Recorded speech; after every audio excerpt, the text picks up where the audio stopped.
நடக்க கூட முடியாத காயத்தோட நான் தெருவுல நடந்து கொண்டிருந்தேன். என்னை பார்த்து சில பேர் சிரிச்சாங்க, கேலி செய்தாங்க. ஆனா நான் நிற்கல. முன்னே நடந்து கொண்டே இருந்தேன். வாழ்க்கை எளிதா இல்ல.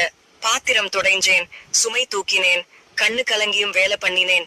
எப்படி இருந்தாலும் வாழ்க்கை நிக்க கூடாதுன்னு எனக்கு நான் சொல்லிக்கிட்டேன். ஒரு நாள் உடம்பு தாங்கல, மழையிலே நேரா தரையில விழுந்துட்டேன். அப்பதான் ஒரு நல்ல மனுஷன் என் கைய பிடிச்சு எழுப்பினார். நான் இருக்கேன், கவலைப்படாத. என்ன மாதிரி அந்த கை எனக்கு நம்பிக்கை கொடுத்துச்சு. ஆஸ்பத்திரியில டாக்டர் என் கால்ல சிகிச்சை செய்தார். வலிக்கு மேல் வலி இருந்தது. ஆனா நான் தாங்கினேன். நடப்பதை கத்திக்கணும், வாழ்வதை கத்திக்கணும். அதுதான் என் ஒரே எண்ணம். முதலா எடுத்த ஒரு அடியும் நடுங்குது, 2ஆம் அடியில் வலி கத்துது. ஆனா 3ஆம் அடியில நான் எழுந்தேன். எழுந்தது கால்கள் இல்ல, மனசு. இப்போ அதே மக்கள் தான் என்னை பார்த்து கை தட்டுறாங்க. நான் விழுந்ததுக்கு சிரிச்ச மனிதர்கள் நான் எழுந்ததுக்கு மதிப்பு கொடுக்கறாங்க.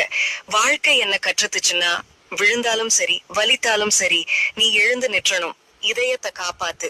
உன்னால முடிஞ்ச உதவிய செய்யறதை நிறுத்தாதே. எலோச்சிக் இன்னும் உயிரோட நிக்கிறது, நம்பிக்கையை பகிர்ந்து கொண்டிருக்கிறது.